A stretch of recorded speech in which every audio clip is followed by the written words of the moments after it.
అలా చిన్న పెద్ద తేడా లేకుండా భూమి మీద సగం పైన దేశాలను జయించాడు.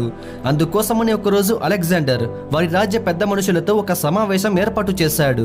అప్పుడు సభలోని అలెగ్జాండర్, మన భూమి మీద సగం దేశాలను గెలిచాం, అతి త్వరలో ఈ భూగోళాన్ని మొత్తం నా పాదాల కింద ఉండేలా చేస్తాను, నేను విశ్వ విజేతని అని అరిచాడు. దానికి అందరూ సంతోషంతో చప్పట్లు కొడుతున్నారు. కానీ అరిస్టాటిల్ వెటకారంగా ఒక చిన్న చిరునవ్వు నవ్వి, నువ్వు భూగోళాన్ని జయించి ఆ ఒక్క దేశాన్ని జయించకపోతే విశ్వ విజేతవు కాలేవు, కానీ ఆ ఒక్క దేశాన్ని జయించి భూగోళంలో ఏ దేశాన్ని జయించకపోయినా నువ్వు విశ్వ విజేతవు అని ప్రపంచమంతా ఒప్పుకుంటుంది అని అన్నాడు. ఇంతకీ ఆ దేశం పేరేంటి గురువుగారు అని అలెగ్జాండర్ అడిగాడు. అప్పుడు అరిస్టాటిల్, ఆ దేశం పేరా, ఆ దేశం ప్రపంచానికే మార్గం చూపిన దేశం, ఆ దేశం అన్ని రంగాల్లో ముందుంజున్న దేశం, ఆ దేశం ధర్మం అంటే ప్రపంచానికి తెలియజెప్పిన దేశం, ప్రపంచంలోని 90% సిరి సంపదలు 80% జ్ఞానులు ఉండే దేశం, ఆ దేశమే భారతదేశం అని చెప్పాడు. ఆ మాటలు విన్న అలెగ్జాండర్ కి రోమాలు నిక్కబడుచుకున్నాయి. ఇదొక ఛాలెంజ్